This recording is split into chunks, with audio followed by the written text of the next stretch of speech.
मध्य प्रदेश में cough syrup मामले में जो आरोपी है कंपनी का डायरेक्टर, उसको दबोच लिया गया। चेन्नई से रंगनाथन की गिरफ्तारी हुई है। आपको बता दें कि कफ सिरप को पीने की वजह से 20 बच्चे अब तक अपना दम तोड़ चुके हैं। मध्य प्रदेश में और भी कई जगहों पर जो कफ सिरप है उसको बैन कर दिया गया है। लगातार पुलिस की दबिश और छापेमारी अलग अलग जगह पर जारी है। इसके साथ साथ में गिरफ्तारी भी की गई है इसी घटनाक्रम में। तो ऐसे में रंगनाथन की तलाश पुलिस बीते कई दिनों से कर रही थी। जो पीड़ित परिजन हैं वो भी ये मांग कर रहे थे कि जल्द से जल्द रंगनाथन की गिरफ्तारी, और ऐसे में अब उसे गिरफ्तार कर दिया गया है। 20,000 का इनाम भी घोषित था इस आरोपी के ऊपर। मकरंद ज्यादा जानकारी लेकर हमारे साथ हमारे सहयोगी जुड़ गए। मकरंद, क्या कुछ जानकारी है और क्या रंगनाथन के साथ साथ में और भी लोग इसमें इन्वॉल्व हैं? किन किन की गिरफ्तारियां बची हैं, अपडेट दीजिए।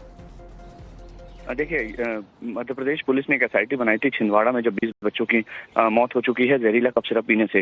ये कफ सिरप चेन्नई के नजदीक कांचीपुरम में एक 3 BHK जैसी जगह पर बनाया जा रहा था, अमानक रूप से बनाया जा रहा था। और इसका जो मालिक है उसका नाम रंगनाथन है, जिसको एसआईटी की टीम ने वहां पहुंचकर गिरफ्तार किया है।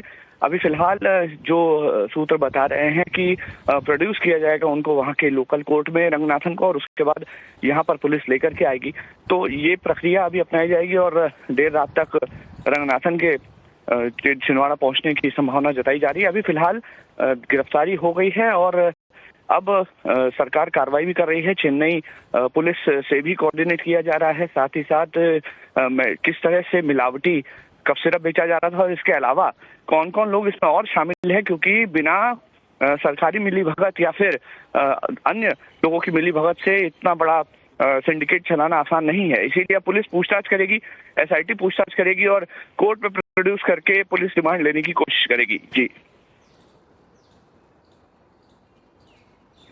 मकरंद, जिस तरीके से आप बता रहे हैं कि रंगनाथन फरार चल रहा था और बीते कई दिनों से उसे पकड़ने की कोशिश की जा रही थी, ऐसे में ट्रेसिंग किस तरीके से की गई है? कहां पर छापेमारी इससे पहले की जा रही थी पुलिस की तरफ से?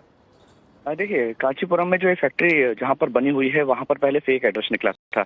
जब पुलिस की टीम वहां पर पहुंची तो उस एड्रेस पर कोई नहीं मिला था। उसके बाद जब श्रीसन फार्मा की तलाश लोकल लेवल पर की गई तो किसी और स्थान पर ये फैक्ट्री मिली थी। इसके बाद पुलिस ने वहां पर रंगनाथन का पता लगाया कि इस जगह का ओनर जो है वो रंगनाथन है, और उसके बाद उसके फोन ट्रेस किए जा रहे थे, उसके रिश्तेदारों से पूछताछ की जा रही थी, और इसके बाद पुलिस लगातार जो मनी ट्रेल है उसको भी चेक कर रही थी कि कहाँ से पैसे। जानकारी देने के लिए आपका बहुत बहुत शुक्रिया। आगे भी आरोपियों की जो तलाश है वो पुलिस के द्वारा जारी है। जितने भी आरोपी हैं इसको पूरे कफ सिरप के मामले में उनकी धरपकड़ जारी है। इसी के साथ में आगे बढ़ते हैं, अगली खबर का भी रुख कर लेते हैं। आप सोचिए, अगर कोई